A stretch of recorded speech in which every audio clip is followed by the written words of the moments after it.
We've got some breaking news. Sky News has learnt that the chair of Parliament's Partygate inquiry was in personal contact with Keir Starmer's incoming Chief of Staff, the infamous Sue Gray, while she was still a civil servant. Let's bring in Joe Pike. So, Joe, what exactly have you learnt and how significant could it be?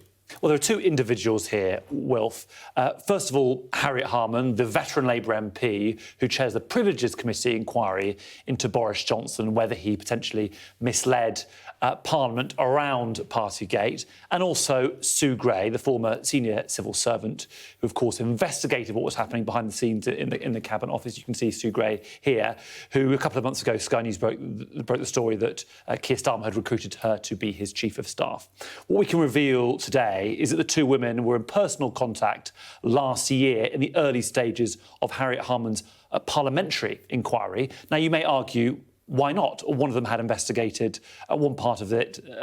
Maybe the other one wants to learn lessons. But there, of course, will be people, particularly, I imagine, supporters of Boris Johnson, who would be maybe concerned about the fact that two now Labour people were in such close personal contact. The quote that we've used in the piece is, "I just speak to Sue." Harriet Harman telling colleagues, "I just speak to Sue," directly on the phone, I think, not through officials in Parliament or officials in the civil service. Now, we have had a statement released in the last few minutes from the Privileges Committee that Harriet Harman chairs. They've said this: "It was the duty of the chair to make contact with anyone, including Sue Gray, who might be able to indicate potential witnesses. The only evidence the committee will rely on is that which is separately and independently verified by the relevant witness. The Privileges Committee is not relying on evidence gathered by Sue Gray." They also say that the chair, with the full knowledge of the committee, has had regular contact with a number of ministers and officials in the Cabinet Office, where Sue Gray used to work, to discuss matters such as the provision of documents to the committee,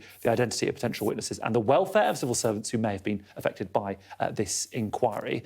So potentially some questions for both Sue Gray and Harriet Harman to answer. I've contacted both of them today. No response as yet. It'll be interesting to see what Conservatives make of all of this as well. And just to touch on this a little bit further, I mean, clearly when an investigation of this ilk is being carried out, you want to avoid even the appearance of any conflicts of interest, so much so that Harriet Harman wasn't originally going to be the chair of this investigation.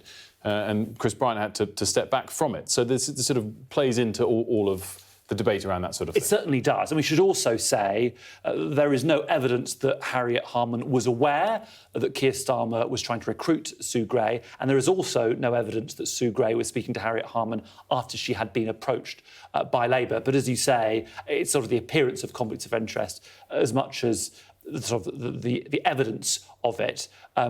Some would argue this is perfectly right, that these two individuals were speaking, learning from each other. Others, I suppose, will have questions.